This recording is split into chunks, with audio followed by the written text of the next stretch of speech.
ANMR ನ್ಯೂಸ್ಗೆ ಸ್ವಾಗತ. ರಾಮೋಸ್ furniture paradise, KSRTC depot ಮುಂಭಾಗ, ಬೆಂಗಳೂರು ಜೋಡಿ ರಸ್ತೆ, ಚಿಂತಾಮಣಿ. ನಮ್ಮ ಸಂಸ್ಥೆಯು 1994ರಿಂದ ಚಿಕ್ಕಬಳ್ಳಾಪುರ, ಕೋಲಾರ ಮತ್ತು ಚಿಂತಾಮಣಿ ಸೇರಿದಂತೆ 2 ಜಿಲ್ಲೆಗಳ ಗ್ರಾಹಕರ ಬೇಡಿಕೆಗಳಿಗೆ ಅನುಗುಣವಾಗಿ ಗುಣಮಟ್ಟದಲ್ಲಿ ಯಾವುದೇ ರಾಜಿ ಇಲ್ಲದೆ ವಿವಿಧ ಫರ್ನಿಚರ್ಸ್ ಅನ್ನು ಒದಗಿಸುವ ಮೂಲಕ ಉತ್ತಮ ಸೇವೆಯನ್ನು ಸಲ್ಲಿಸುತ್ತಾ ಬಂದಿದ್ದೇವೆ. ಈಗಿನ ನಮ್ಮ ಚಿಂತಾಮಣಿ ನಗರದ ಶೋರೂಮ್ನಲ್ಲಿ ಆಕರ್ಷಕ furnitures, sofa set, dining table, office furnitures, bedroom cards, wardrobes, Sleepwell and Century mattresses, sofa mat, bedsheet, pillows ಹಾಗೂ ಮಾಡ್ಯುಲರ್ ಕಿಚನ್ ಮನೆಯ ಎಲ್ಲ ರೀತಿಯ ಇಂಟೀರಿಯರ್ಸ್ ಅನ್ನು ಜರ್ಮನ್ ಯಂತ್ರೋಪಕರಣಗಳಿಂದ ಸ್ವಂತ ಫ್ಯಾಕ್ಟರಿಯ ಮೂಲಕ ಗ್ರಾಹಕರ ಕೈಗೆಟುವ ಬೆಲೆಗಳಲ್ಲಿ ತಕ್ಕಂತೆ 15 ದಿನಗಳಲ್ಲಿ ಮಾಡಿಕೊಡಲಾಗುತ್ತಿದೆ. ಇನ್ನೇಕೆ ತಡೆ, ಹಿಂದೆ ಭೇಟಿ ನೀಡಿ. ನಿಮ್ಮ ನೆಚ್ಚಿನ ರಾಮೋಸ್ ಫರ್ನಿಚರ್ ಪ್ಯಾರಡೈಸ್, ಬೆಂಗಳೂರು ಜೋಡಿ ರಸ್ತೆ, KSRTC ಡಿಪೋ ಮುಂಭಾಗ, ಚಿಂತಾಮಣಿ.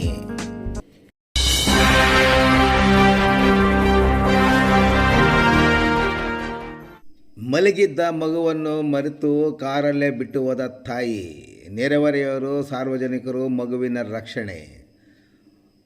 ಮಗುವನ್ನು ಕಾರಿನಲ್ಲಿ ಮಲಗಿಸಿ ಮರೆತು ಹೋದ ತಾಯಿ, ನಿದ್ದೆಯಿಂದ ಎಚ್ಚರಿಕೆಗೊಂಡ ಕಾರಿನ ಗಾಜು ಒಡೆದು ಕೂಗುತ್ತಿದ್ದ ಮಗು. 1.5 ಗಂಟೆಯಾದರೂ ಬಾರದ ಪೋಷಕರು ಮಗುವನ್ನು ರಕ್ಷಿಸಿದ ಸಮೀಪದ ನಿವಾಸಿಗಳು. ನಂತರ ಸ್ಥಳಕ್ಕೆ ಬಂದ ಪೋಷಕರಿಗೆ, ಚಾಲಕನಿಗೆ ಸಾರ್ವಜನಿಕರು ತರಾಟೆ ತೆಗೆದುಕೊಂಡ ಘಟನೆ ಇಂದು ಚಿಂತಾಮಣಿಯಲ್ಲಿ ನಡೆಯಿತು. ಕೋಲಾರ ಜಿಲ್ಲೆ ಶ್ರೀನಿವಾಸಪುರ ತಾಲೂಕಿನ ಅಡ್ಡಗಲ್ ಗ್ರಾಮದ 2 ಮಹಿಳೆಯರು ತಮ್ಮ ಮಕ್ಕಳೊಂದಿಗೆ ನಗರದ NR ಬಡಾವಣೆಯ ಖಾಸಗಿ ಆಸ್ಪತ್ರೆಗೆ ಇನೋವಾ ಕಾರಿನಲ್ಲಿ ತಮ್ಮ ಸಂಬಂಧಿಕರೊಬ್ಬರ ಜೊತೆ ಬಂದಿದ್ದರು. ಕಾರನ್ನು ಆಕ್ಸಿಸ್ ಬ್ಯಾಂಕ್ ಉತ್ತರ ಭಾಗದಲ್ಲಿ ನಿಲ್ಲಿಸಿದವರು ಪುಟ್ಟ ಮಗುವನ್ನು ಆಸ್ಪತ್ರೆಗೆ ಕರೆದೊಯ್ಯುವ ತವಕದಲ್ಲಿ ಕಾರಿನಲ್ಲಿ ಮಲಗಿದ್ದ 2.5 3 ವರ್ಷದ ಮಗುವನ್ನು ಕಾರಿನಲ್ಲಿ ಬಿಟ್ಟು 2 ಮಹಿಳೆಯರು ಆಸ್ಪತ್ರೆಗೆ ಧಾವಿಸಿದ್ದಾರೆ.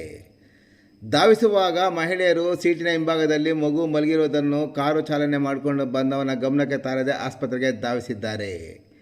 ಇನ್ನು ಕಾರು ಚಾಲನೆ ಮಾಡಿಕೊಂಡು ಬಂದಿದ್ದ ವ್ಯಕ್ತಿ ಮಗು ಕಾರಿನ ಹಿಂಬದಿ ಸೀಟಿನಲ್ಲಿ ಮಲಗಿರುವುದನ್ನು ನೋಡದೆ ಕಾರಿಗೆ ಬೀಗ ಹಾಕಿಕೊಂಡು ಕಾರಿನ ಸಮೀಪದಲ್ಲೇ ಇರುವ ನಗರಸಭೆಯ ಉದ್ಯಾನವನದಲ್ಲಿ ವಿಶ್ರಾಂತಿ ಪಡೆಯುತ್ತಿದ್ದಾರೆ. ಮಲಗಿದ್ದ ಮಗುವಿನ ಕಾರು ಬಿಸಿಲಲ್ಲಿದ್ದುದರಿಂದ ಮಗು ಎಚ್ಚರಿಕೆಗೊಂಡು ಸೆಕೆಗೆ ತಾಳಲಾರದೆ ಬೇವತ್ತು ಭಯದಿಂದ ನಡುಗುತ್ತಾ ಕೂಗಿಕೊಂಡರೂ ಯಾರಿಗೂ ಕೇಳಿಸಿಲ್ಲ. ಕಾರು ನಿಲ್ಲಿಸಿದ ಪಕ್ಕದ ಮನೆಗೆ ಬಂದ ನೆಂಟರು ಕಾರಿನೊಳಗೆ ಮಗು ಭಯದಿಂದ ಕಾರಿನ ಗಾಜು ಕೈಯಲ್ಲಿ ಒಡೆದು ಕೂಗುತ್ತಿದ್ದ ದೃಶ್ಯವನ್ನು ಕಂಡು ನೆರೆಮನೆಯ ನಿವಾಸಿಗಳಿಗೆ ತಿಳಿಸಿದ್ದಾರೆ. ನೆರೆಮನೆಯ ನಿವಾಸಿಗಳು ಸೇರಿದಂತೆ ಸಾರ್ವಜನಿಕರು ಕಾರಿನ ನೋಂದಣಿ ಸಂಖ್ಯೆಯಲ್ಲಿ ನೋಂದಣಿಯಾಗಿದ್ದ ಮೊಬೈಲ್ಗೆ ಕರೆ ಮಾಡಿದರೂ ಸ್ವೀಕರಿಸಿಲ್ಲ. ಸಮೀಪದ ಎಲ್ಲ ಆಸ್ಪತ್ರೆಗಳಲ್ಲಿ ಕಾರಿನ ಸಂಖ್ಯೆ ಯಾರದು ಎಂದು ಕೇಳಿದರೂ ಗೊತ್ತಿಲ್ಲ ಎಂದಿದ್ದಾರೆ.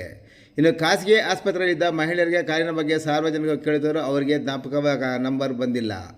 ಕೊನೆಗೂ ಸಾರ್ವಜನಿಕರು ಕಾರಿನ ಒಂದು ಚಿಕ್ಕ ಗಾಜನ್ನು ಕಿತ್ತು ಡೋರ್ ಮೂಲಕ ಮಗುವನ್ನು ಹೊರಕ್ಕೆ ತೆಗೆದು ರಕ್ಷಣೆ ಮಾಡಲು ಮುಂದಾಗುವಷ್ಟರಲ್ಲಿ ಕಾರಿನ ಚಾಲಕ ಬಂದು ಆತನಿಗೂ ಕಾರಿನಲ್ಲಿ ಮಗು ಕಂಡು ಗಾಬರಿಗೊಂಡ ಘಟನೆ ಸಹ ನಡೆಯಿತು. ಕೊನೆಗೆ ಸ್ಥಳಕ್ಕೆ ಬಂದ ನಗರ ಠಾಣೆಯ PSI ರಮೇಶ್, ಮಗುವಿನ ಪೋಷಕರು ಸೇರಿದಂತೆ ಕಾರಿನ ಚಾಲಕನನ್ನು ತೀವ್ರ ತಡೆಗೆ ತೆಗೆದುಕೊಂಡು ಬುದ್ಧಿ ಹೇಳಿ ಕಳಿಸಿದ ಘಟನೆ ನಡೆಯಿತು.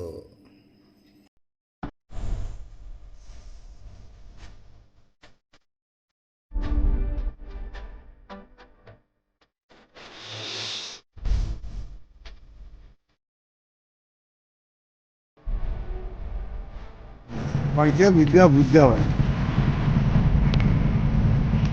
आहे.